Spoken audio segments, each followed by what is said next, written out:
Ke semphete ke o fete boemafofaneng bona nakong ena ya sehla sa matsatsi a phomolo tsa Keresemese jwalo ka ha sekgahla sa maeto a ka hare ho naha se phahame ho nyoloha ha ditshwaetso tsa kokwanahloko ya covid-19 Western Cape haholoholo ka din route overback ha mmoho le Cape Metro ho bakile hore Tonakgolo ya province Alan Winde a lekole ka ho phethahala mehato ya polokeho ya covid-19. We've worked quite hard on the innovation elements in terms of looking at touchless type solutions, whether it's at immigration or elsewhere.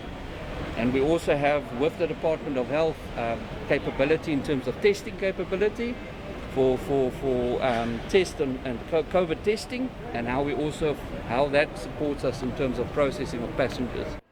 Tonakgolo e boletse hore le ha ona le tlhokeho ya hore industry ya bohahlaudi e boele e bulelwe ka ho phethahala bakeng sa ho hlabolla moruo o tsheremang mehato ya polokeho e lokela ho di hula pele ka nako tsohle.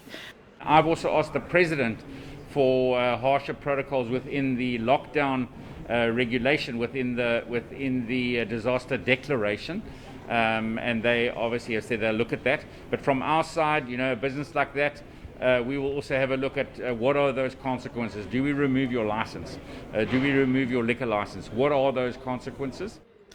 Tonakgolo e boletse ha e fane ka tokomane e phethahetseng ho mopresidente ya seo province e se etsang bakeng sa ho fokotsa sekgahla sa covid-19 ka hare ho province molemong wa ho thibela ho thatafatswa ha mehato e kginang metsamao ya baahi jwalo ka e kentsweng tshebetsong Nelson Mandela Bay.